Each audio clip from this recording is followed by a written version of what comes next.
And we are live. It is another edition of the Triangle Tennis Podcast. Hello there, Triangle heads. Welcome back. I'm joined, as always, by Dr. Matthew Hanauer and a very special guest. We are coming to you with results from Wilmington and an exclusive piece of breaking news. And this is the first time the TTP's had one of these. We're going to drop something tectonic, colossal. And the person who's going to do it with us today is Mr. Daniel Marchek, my oftentimes doubles partner, friend of the pod, and just generally a friend and a good guy. Daniel, welcome. Hey, thanks for having me.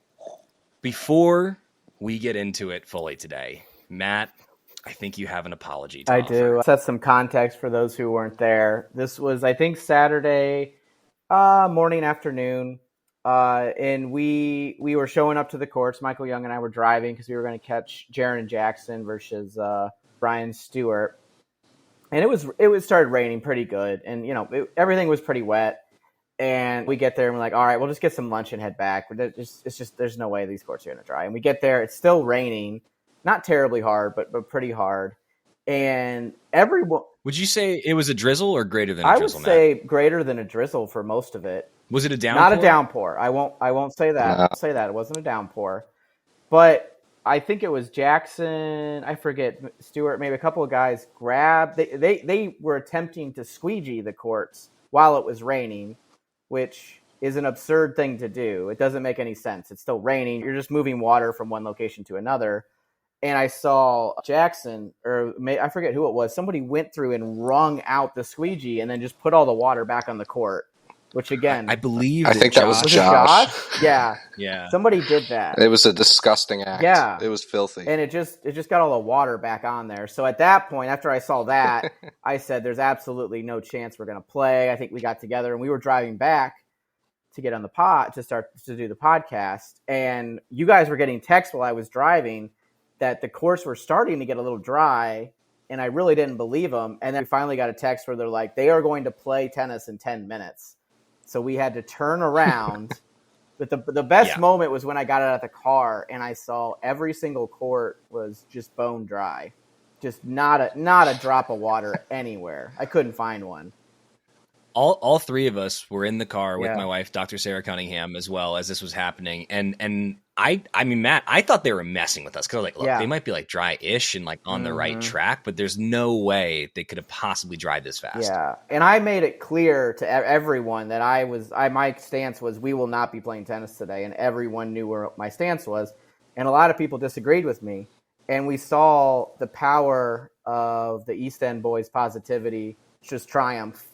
And somehow got those courts dry, and you heard it here first. The power of positivity, at least for the Easton boys, can triumph over nature. Because Matt, you made the same prediction at Hollow Rock, and I thought, and you were right then, and I thought you'd be right again, and you were this close from being Hanauer Stradamus, but we were saved by the power of friendship and positive thinking. We were. Wow. Now, because we were able to use the power of friendship and positivity to save the tournament, we got to see some pretty great matches. And we're going to talk about a bunch of those here. But before we do, Matt, can you run us through the results for the Easton boys? I think Lefty Mark, aka Sure Shot, was kind enough to send around an update to the boys. Yep. So we had, for our 4-5 singles finalist, Luke Sanchez played, I believe, Evan, and had a nice match. He had a rough first set. I remember him distinctly yelling at his legs to move faster. They listened a little bit, but not enough to overcome Evan. And also, Daniel had it's not on here, but Daniel had a really great, that was a 3-setter, right? Against Evan? Yeah. Yeah, you had a really great match with Evan. That's another example. That's in his oversized shirt, which obviously played a key role. If we ever have a chat about different types of gear, I think his oversized shirt was really critical in that 3-set match. That was the look for a little bit. Andre Agassi, Matt, I know you don't watch the ATP tour, but he used to rock that oversized polo. Yep. And I don't know what material that was, but it looked so shitty even then, and it looks even worse now. It was like trash cotton, and the horizontal brown stripes. It was ugly. And you pair it with the short shorts. It's kind of a sick look, but it takes a really good athlete to pull that off. And So the I don't short think I shorts. did. Oh, you did. The short shorts are back in, and the older guys in the tournament have not discovered this, and that's probably good. But the younger guys are rocking the short shorts again. The short shorts oversized polo combo where you get just like an inch of shorts, and if you like jump the right way, it's like, is that guy wearing pants? Very good look. It might be the look of the summer, East End boys. I'm on board with that. Yeah, I'm cool with that. We also had, and we'll talk about this match a little bit more, Zack and Daniel had an epic match against Spencer and Billy. The score line we'll definitely have some conversations about. It was just as close as it can get. We had, within that... That's just my destiny, by the way, to lose in heartbreaking fashion in a Wilmington final every year. So it goes, man. So it goes. Yeah. That's back-to-back finals matches with 3 tiebreakers with me on the losing end. What do you want me? Damn, who'd you lose to last year? It was really cool. It was my ride home. It was you. And yeah, my that's doubles part. I've memory hold it. People ask me sometimes about the match, and I rarely go into details because I've just memory hold the whole thing. I don't want to go there. What was that score line again? Oh God. I want to say I won the first 7-6, and then Daniel came back and won the second 7-6. And then I think he won 16-14 in the tiebreaker. Yeah. I mean, you almost couldn't believe it. Almost. Yeah. Almost. I overheard Spencer talking to you guys, and it sounded like you had said that you had never had a match that had 3 tiebreakers. So now I'm trying to reconcile this.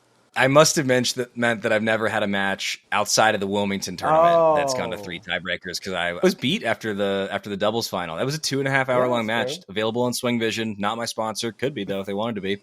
And yeah, you can see. By the way, fun fact: it was a 3-set, 3 tiebreaker match we played this year, and we won an equal number of points. That Swing Vision shows that, and that's just one of the beautiful things about tennis. It's other than elections, it's the only thing where you can get less or the same amount of points and still win. That's true. Tennis is a democracy. I guess it is. That's an interesting take. No, it's not. I guess some sort of meritocracy. I think it's like Ayn Rand's wet dream. No way. Yeah. You have such an advantage if you're from one of 4 countries in tennis. I think it's an autocracy. No. Think about maybe an oligarchy. Nico Jari right now. I mean, he's from the wealthiest family in Chile, but it's still Chile compared to Germany or whatever, as far as all sorts of economic stats, But he still had access to all the resources.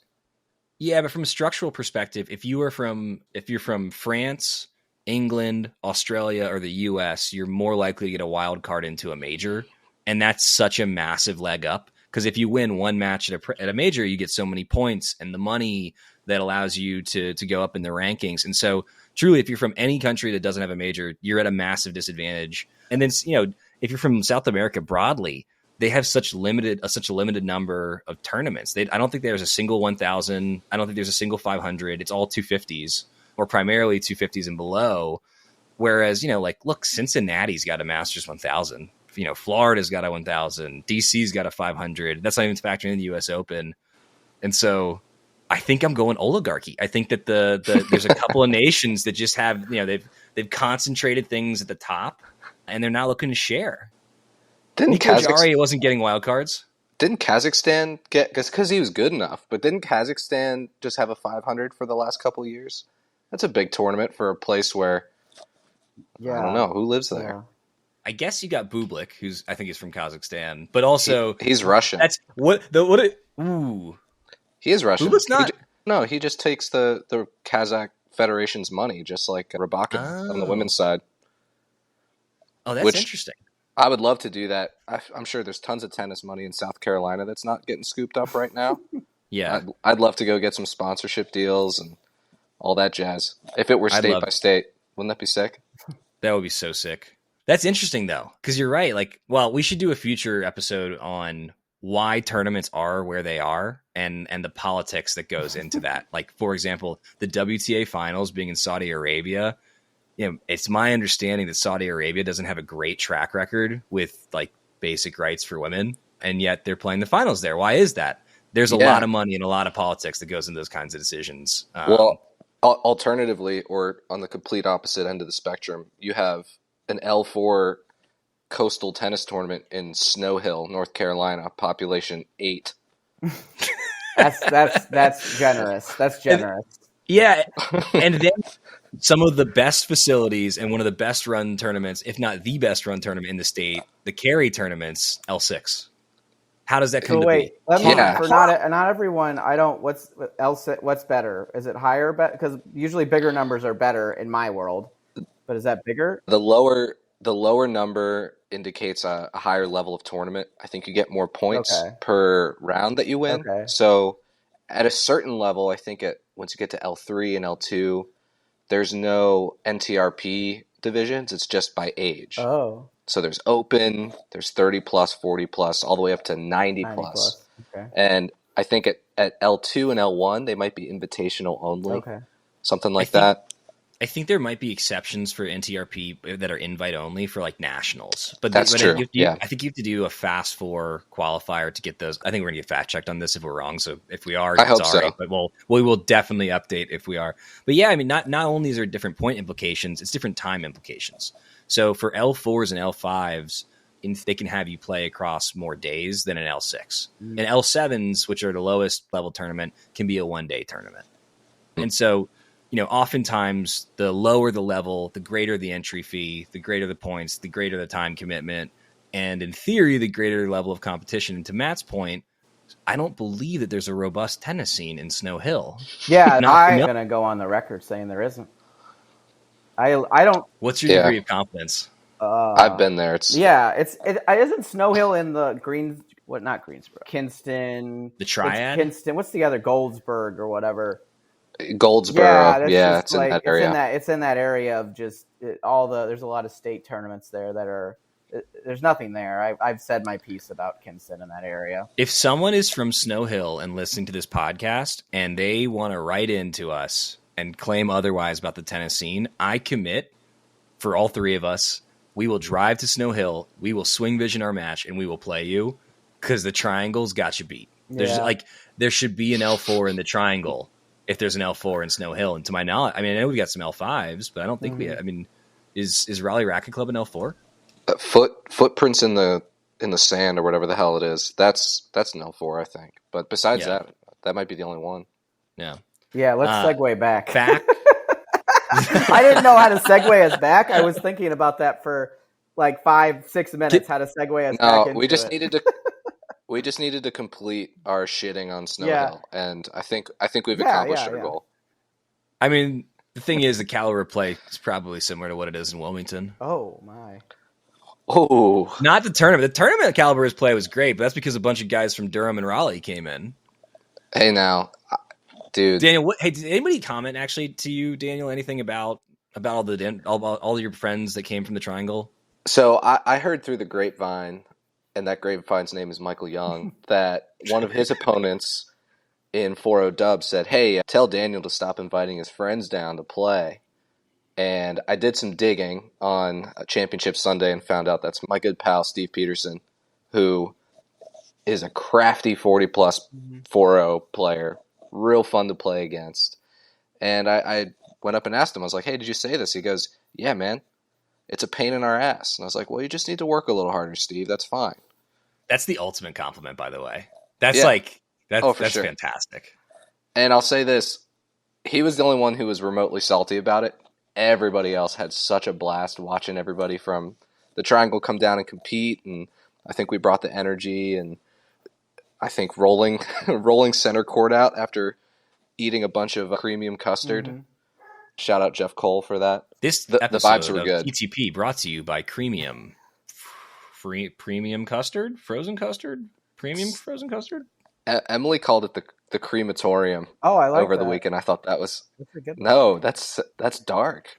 I feel like the name Premium both conveys like more or less what's in there, but also sets itself up to just have like a zillion jokes, none of which are for the people. No. Yeah.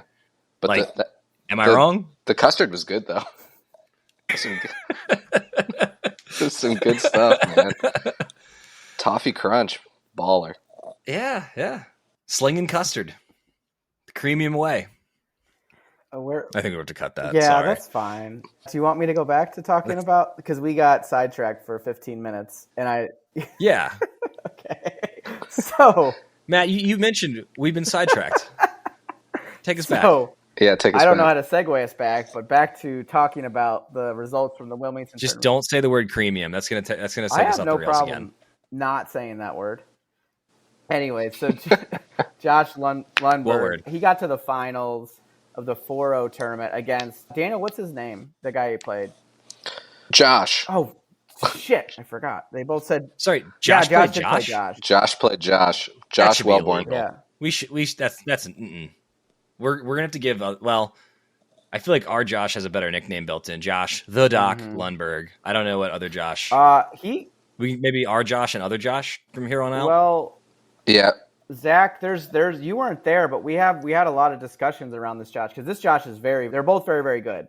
Josh Lundberg fell to him, but this Josh might be good enough to take down John Hereford, and so we had a lot of discussions with him after. Whoa. Yeah, we think he could, and so we were negotiating with him and talking with him, like, so what is it going to take for you to come to one of these tournaments? We were talking about GoFundMes. He can stay at our place. Like, we're dedicated to getting him to stop this man's streak.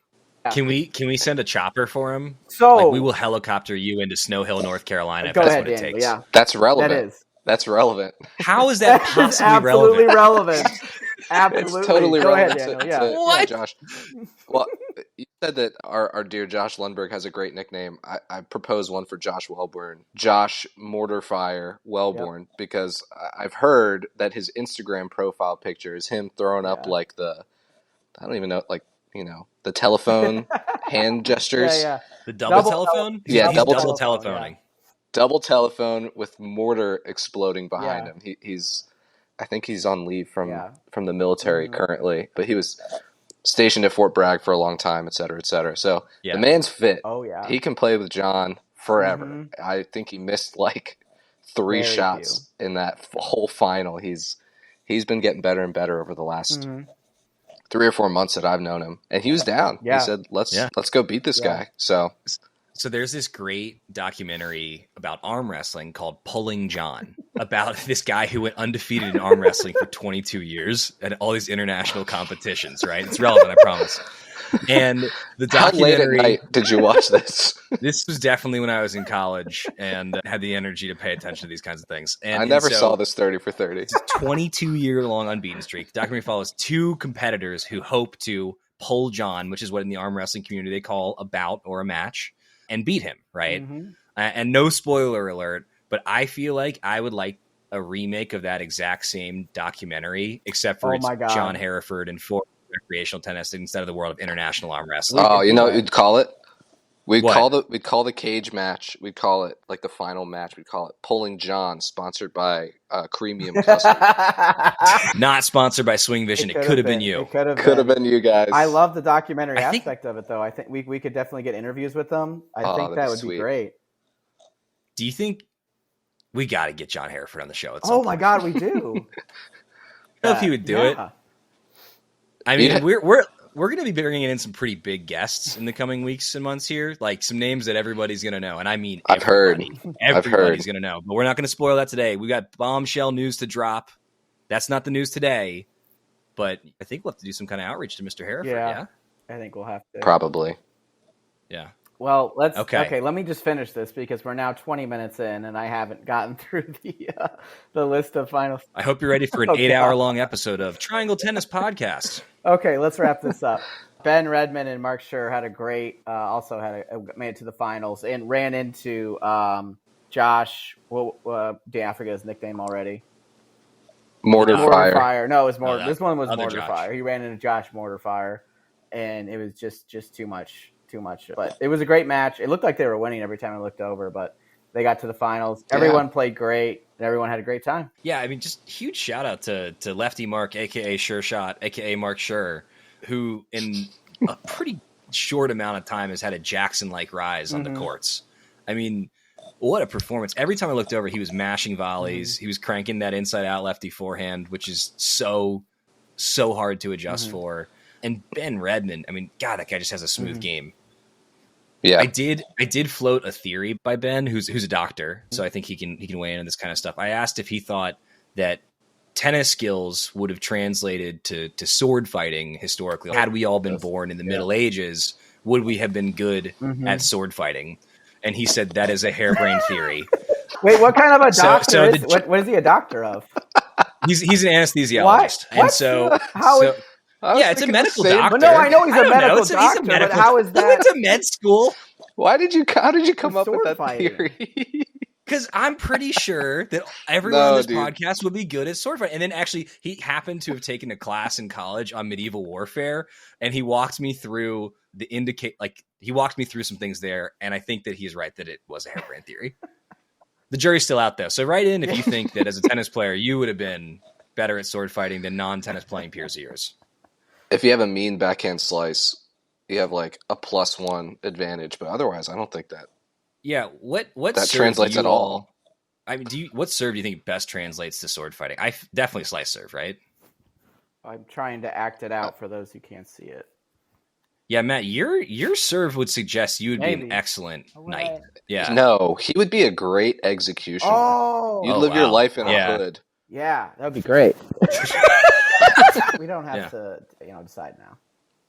I'm still reeling from Daniel and I's match against Spencer and Billy. I mean, they played so well, and I don't want to spend that much time on our match. It's on Swing Vision. God, that hurt. That was such a good match. I'm proud of the way that we played. You play tennis to be in matches like that, right? Like, you want, like, the level was fantastic throughout. But it's always tough to lose a close match. It's always tough. To me, it is tougher. The further you get in a tournament, the harder it is to lose that kind of match. I agree. But, I mean, you remember we were maybe halfway through the second set.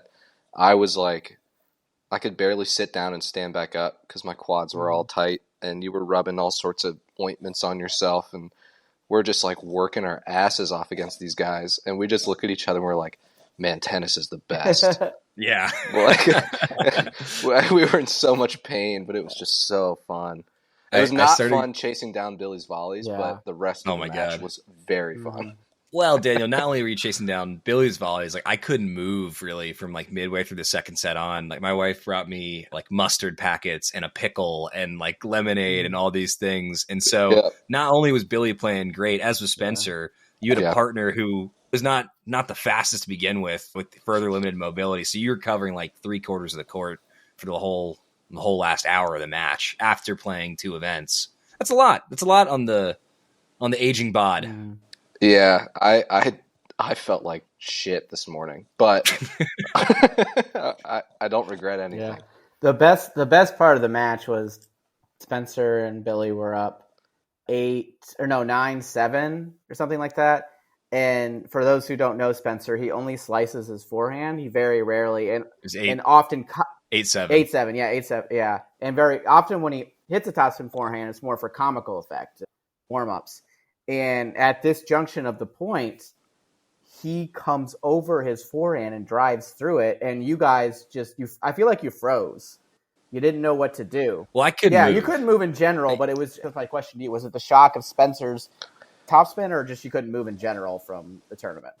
He hit one early, maybe late in the first set, like falling back from the baseline, and he made this forehand. He said something like that, and I remember that. That was weird. I mean, it was a beautiful shot, right? It was a deep lob. Yeah, probably 6 to 8 feet of net clearance, good pace, good spin, landed in by a foot from each set of lines. Yeah, and it would have been a great shot from anybody, but as somebody who like many of us struggles to go from one grip to another, you don't see Spencer hit that shot a ton. And for him to do it on, at that point, the biggest point in the finals in a 2.5 hour long match on the second to last point, it was about as clutch as you can possibly get. It was pretty sweet. It was, I don't want to say. Hats off to him. Yeah, I don't want to say it was heartbreaking, but like it was heart bending, at least. I don't know. I kind of felt proud of him, even though I wouldn't say On a scale of 1 to 10, how proud did you feel in that moment of Spencer? Like on a scale of like 1 to dad, probably like a 7.4. Yeah. But I don't even really know Spencer. I think we hung out like once before I left town, and that's the first time I've ever been on court with him. That was literally the second topspin forehand I've ever seen him hit, and I just kind of blacked out. I was like, okay, well, I guess we're gonna lose. So I was about a negative 46 in terms of pride in Spencer. I was like, what the fuck? Like out of nowhere, why'd he do it now? And so yeah, I took it really well, and I think with a lot of great racing class. Dude, that was me with Billy's volleys. Billy Clark, man. If you guys listening have not played him, don't. He is like an absolute wall at the net. I mean, his hands are just so silky, and he's got a huge baseline game as well. It just total package. Unbelievable player, nicest guy off court, and I just hated playing him. It was so frustrating. Wingspan is I don't even know how long. Crazy. Yeah. I mean, he was in the alley. I'd hit it cross court, and he was there. That's always a fun kind of dynamic because Daniel and I we're both, let's say average height, normal 5'10" guys. We'd be big back in the homeland. Yeah, definitely 5'10". Yeah. And then Spencer, I don't know how tall Spencer, tallish guy at least. I think, The gentleman's 6'1", okay, and then Billy is minimum 6'11", maybe. Okay, he's I don't know how tall he is. He's very tall though, right? He's not stop and stare in the airport tall, but he's definitely like firmly. Oh yeah, it's a tall guy tall, and so they have a reach advantage, right? And I think that's the thing that happens a lot in rec tennis, where you're playing opponents who just can get to balls that you can't, and I don't know why this is, but for me, it is so hard to make that adjustment. I hit probably 8 lobs throughout the match where I was like, cool, good lob. I feel good about it. And then Billy would go gadget arm it, and it would come screaming back at me. And I'm like, well, what the hell? Like, I thought I hit a good lob, because against me, a 5'10", wink, wink guy who can't jump, it would have been a great lob. And so I don't know if that's normal, where we all just play as if we're the one on the other side of the net, or if that's just a me thing and that's a bad adjustment that I can't make. Well, I think, Zach, you said something during the match that was sort of said in jest that I think was very, very apt, was like, hey, let's project tall. And that was sort of a joke, but I mean, it really just came down to, hey, let's get to the net and really like crowd the middle, make the alleys look impossible to reach, even though Spencer can hit it up the line backhand whenever he wants. Even in a match where the guys are more closer to the same height, like Stewart and Ryan versus Jaron and Jackson, they're a little closer in height, and those guys all run to the net, and they just make themselves look so big, impossible to get past them. It's so cool to watch, because that's where you start to see a whole lot of creativity and point development. And okay, do they test the guys up the middle? Do they go for the lob? What have you? And to see Jackson and Jaron lobbing Ryan is like ridiculous, right? But they were able to do it. That's why I think doubles is so much more fun now for me. Having had the chance to play it as I've gotten older, I didn't like it as a kid, but I think it's so fascinating to watch it develop, and that's one of the reasons why. I mean, this also overall a pretty darn good tournament for the East End boys. Just want to plug that. So I think the only winners in their division were Spencer and Billy, but we had finalists in 4-5 singles, both sets in 4-5 dubs. We had 4-0 singles with Josh the Doc Lundberg, and then we also had 4-0 dubs finals with Ben and Mark. That's a great performance across some very tough divisions, and 4-0 consolation final. Brady Sowers, shout out Brady Sowers. Just because you lose first round doesn't mean you're not winning a shitload of matches for the rest of the weekend. Hey, they give you a trophy. Although I think the trophies this year were mugs. Which, by the way, if you're a tournament director listening to this, the value that a little plastic person holding a racket has to me is extremely It's a lot. high. Yeah. And a mug? I am an adult. I have enough. I have too many mugs. I need to throw mugs out. I don't want another one, but I can never have too many little plastic shiny things with the person holding a racket on top.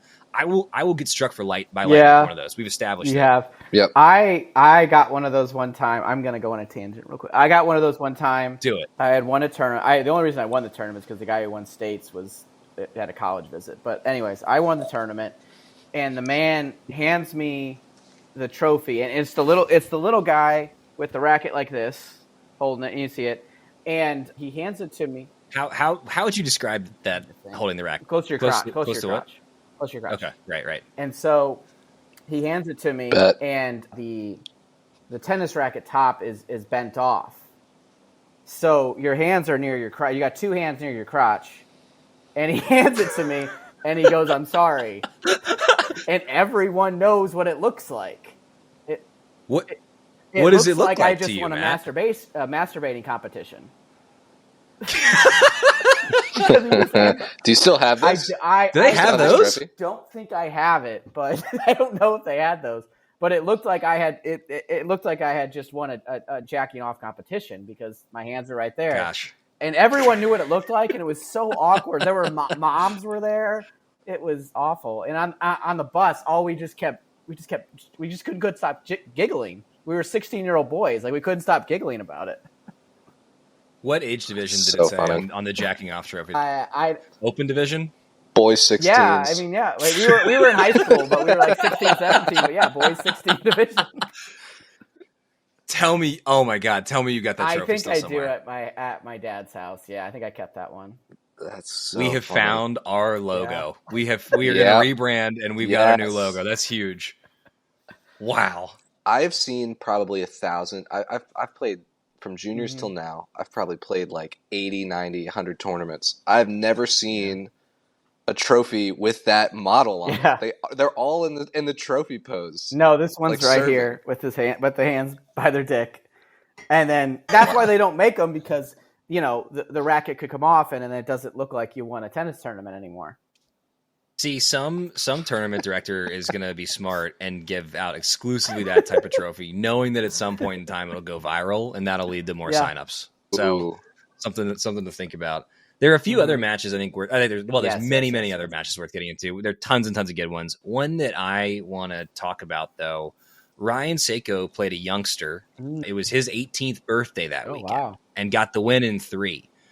I think this is one of the cool but also challenging things about tennis, right? Is like, look, it's hot. It's late May at this point. When you're 18, literally the kid is, I think he's 18 years and 5 days old whenever this gets released. Of course, you've got fresh legs. But this was a Fast Four tournament. And I guess my question to y'all is, do you think that the Fast Four format favored the older players? Because you'll notice the young guys did not, the really young guys did not do that well. Well, Daniel, you had a really strong insight into the youngsters. I don't know if you remember that. I think you should let us know what that was. Oh, yes. Yeah. Well, I want to say it came from my brilliant and, shall I say, older doubles partner, Zack, who said, hey, respect your elders. We ended up playing the same youngster and his 1 year older friend in doubles. And before the first point of the match, Zack just turns to me and goes, hey, their brains aren't fully developed. So be on the lookout for that.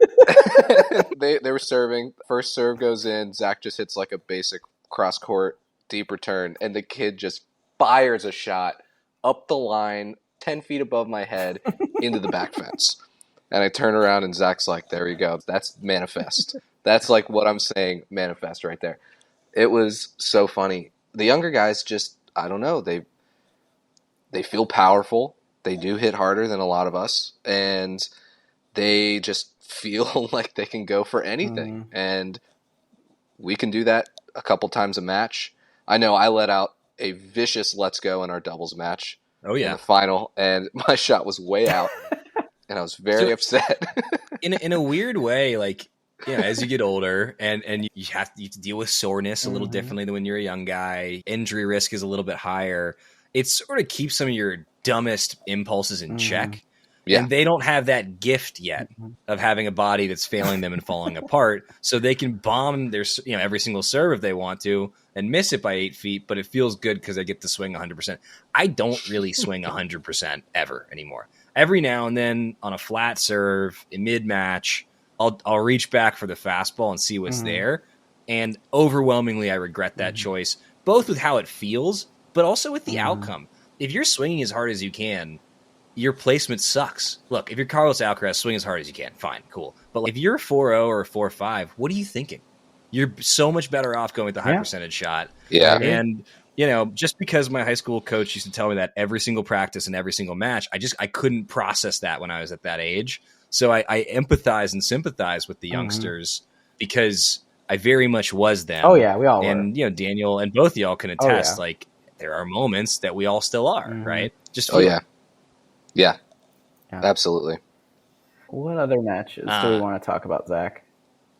I mean, I think we got to talk about probably the most epic match. It didn't necessarily follow the rules 100%, but I think that every single person watching is glad they didn't. Matt, you want to tell the people about that a little bit? So that was going back to the intro of the podcast, where the Jackson and Jared and Ryan Stewart worked their butts off to squeegee the courts off, and they were able to play. And it started off, I couldn't believe it. Jackson came out hot, and Jaron was right behind him. They got up to a 5-0 start, and I kind of thought it was going to be a 1-1 match. And Stewart and Ryan, particularly Stewart, just really came alive, turned it on. Stewart was a beast at the net. And I know Daniel had mentioned, I don't remember some of those volleys. Maybe you can talk about some of those volleys. Well, there was one. I was watching the match with Laura Lee, who's Stewart's wife, and we were chatting, and this is the first time I'd ever met her, and she was very into it. First of all, I love that she, because I think she's a 3-0. Nice. She's a newer player. She's really a prolific captain, by the way, and we need more Laura Lees in the world. Yes. Because really? The Laura Lees of the world make recreational tennis go around. Prolific captain. Shout out to captains, but also to Laura Lee.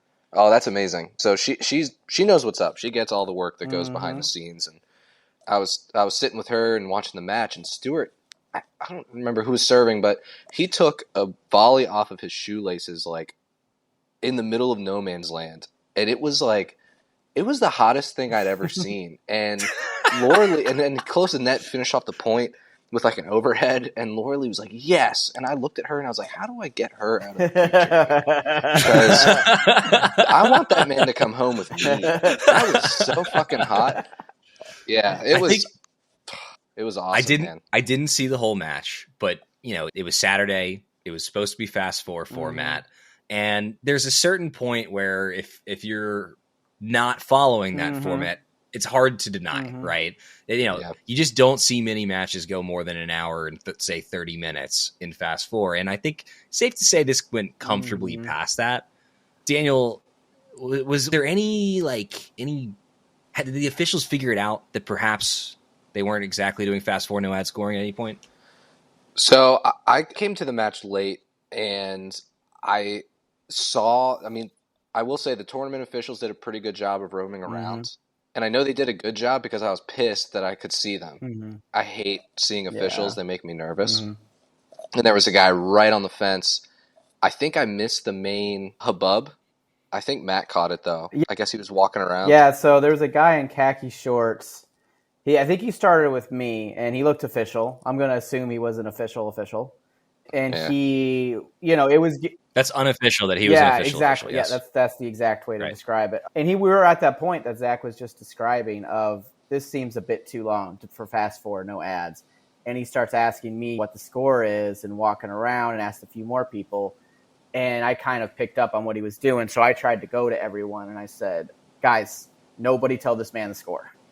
Because he was walking around. He did a whole lap. He literally did a whole lap. And he asked everyone what the score was. And I think everyone had kind of gotten the message at that point, maybe through a game of telephone. I had told some people. And I think it went through the EBB telephone company all the way around. And everyone had gotten the message, like, don't tell the man in the khaki shorts the score. And so he never ended up telling them the score. And it was fun. After the match, I went over and talked to both of them. And they had to basically negotiate what the final score would be because they could not tell the actual score. So that was fun to figure that out. It was very easy. They're very cordial, but it did take some thinking. Zach, have you ever been in a situation where you've had to negotiate scores? Yeah, once or twice. I think one time Spencer Llewellyn and I were playing a match at Elmira, and the lights turned off, and it was a makeup match, and it was time for it to be over. And we were in a third set tiebreaker, and it was close in the breaker. So we flipped a coin for it and picked the score from there. I lost the coin toss. That sucks. Lost the coin toss? Hey, Zack. Yeah. Hey, Zack. No, it's not the only time I've lost a coin toss ever in my life. Yeah. Hey, Zack. Yes, Daniel. I think it's fair that we drop the charade. I'm not really sure what you're referring to. Do you want to get to the breaking news portion of the segment, or do you want to? I think it's only fair, just because I know there's whispers that maybe you or me have been dishonest with the people. Whispers of dishonesty? Whispers, yes. For starters, I work on political campaigns. That's an outrageous allegation. Never has such a thing been said about somebody in my field. How dare they? These whisperers. There may have been information selectively shared with different people throughout an extended period of time to create a narrative of some kind. And maybe we just come out with the whole story. You know what? I trust your judgment, Daniel, as my doubles partner on the court and my pal off it. Say what's in your heart. Yeah.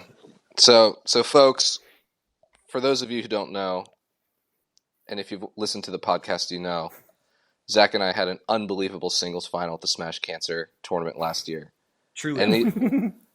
Truly, completely, utterly unbelievable. And the reason being, it just so happened to fall on the day that was my 1-year anniversary, wedding anniversary. And, you know, Wilmington's a pretty far drive from Durham, and my new wife was texting me, "Are you going to be home in time for our first anniversary dinner?" And question, Daniel, in that moment, would it have felt good or smart to say, "Actually, I got held up at the tennis tournament, so no, I'm not going to be there for our 1-year anniversary dinner"? You know as well as I do that we debated it. There was discussion. It wasn't just, no, we're not doing this. Okay. If I recall, Daniel, I think I suggested that you find a way to make it back, and I was a little, but I don't want to get anybody in trouble. Emily's not going to listen to this. Here's the thing.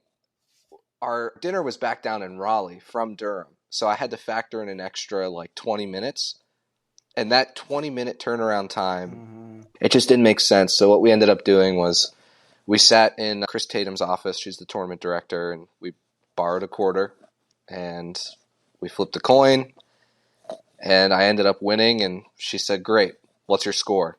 And what you see on the USTA official records for all time is, in fact, a fabrication. Wow. But bombshell.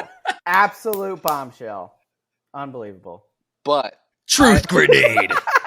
I can guarantee that is what the match score would have been had we played it. Yes, we have had comparably ridiculous scorelines in real life, and so it felt it's true.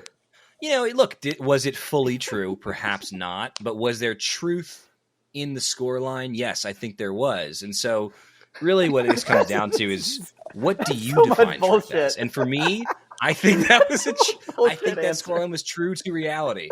And other than that, it might have been a light lie, just a touch. Well, someone had to lose, and no one wanted to lose bad. Yeah. And we agreed to that before we flipped the coin, actually. Fair. Yeah. Well, also, I mean, look, we're relatively similarly ranked for UTR. So in all seriousness, if you're going to make up a scoreline, you should factor in the UTR and tennis record ramifications because it matters, or at least to some of us, it matters. Yeah. Well, so if on the way home too, we were kind of we had a good tournament. We were tired. We were remembering some of the matches, swapping some stories, all that stuff, and didn't really think that hard about it. But the scoreline hit the USTA website, and I think it was Mike P saw it and posted in the group chat something to the effect of "Whoa, that's a pretty wild scoreline." And it just started going, and people started talking about it. So on the car ride home, Daniel and I looked at each other and we can't tell anybody, right? We've got to pretend like we had an epic match now, because I don't know if we could get in trouble for having done this. I think the statute of limitations is probably passed. I don't think they're throwing us in USTA jail. This is a USTA misdemeanor. Yeah, I would agree with that. There's a little concern about that. But also, we just thought it was kind of funny to keep this ruse going as long as we could. Actually, you know what? Because it was a leap year this year, it's exactly 365 days ago that this happened. Wow. How did they figure it out? Because someone in Wilmington somewhere, I think, put it together that something was amiss with that score. You could have kept this going, Zach, if you wouldn't have mentioned it on the last podcast. I think that's what Evan had mentioned something. He goes, Matt, you know that was made up. That scoreline was made up, right? And I was actually genuinely in shock. I was like, Evan P said that? Oh, he's dead to me. And I was Evan P. He was at the tournament. I know he just couldn't let it go on anymore. And I think he felt bad for me because it was eating at him. It really was at him. And I think he had to let me know because I had been involved in this and I had no idea. And he told me, and I was shocked. And I know. Is this the closest thing that we ever had to the Telltale Heart happen in the Triangle tennis scene? Was it Telltale Heart reference to? I don't know what that is. Didn't work. I have no idea what that is. I have no idea what that is either. Okay, so a Telltale Heart, and I do think that this is a reasonable comp, is an Edgar Allan Poe story. Look it up. I'm not. Okay. It's about guilt. It's about living with a secret, and that burden became too big for Evan P. And you know what? I'm glad that he was able to unburden himself. I'm glad that the people know. Yeah. Mostly because if that match had been real and I hadn't been able to swing vision it would for real have it eaten at me for forever. Did you have swing vision? That's true. That's true. Did swing vision? Did you have it last year? We did. The etiquette was a little different. So I was not using it to film tournament or league matches because I didn't know if it would be like weird or whatever. And then this year I was like, I'm just going to ask until somebody says no. And every single person's been like, do what you feel. Yeah. I don't care. Well, I'm glad we got that out there. I hope you all feel better. I know the listeners will. So we did promise, Matt, a TTP exclusive. And that obviously is exclusive to the TTP. I mean, Daniel and I made up the story, so we got it. But that's not the exclusive. It's not. Today. That's what. Let's get into it. Daniel, do you have any news? Hey y'all, this will be the end of the first part of Daniel's interview. Stick around next edition of the podcast to see what news he has to drop.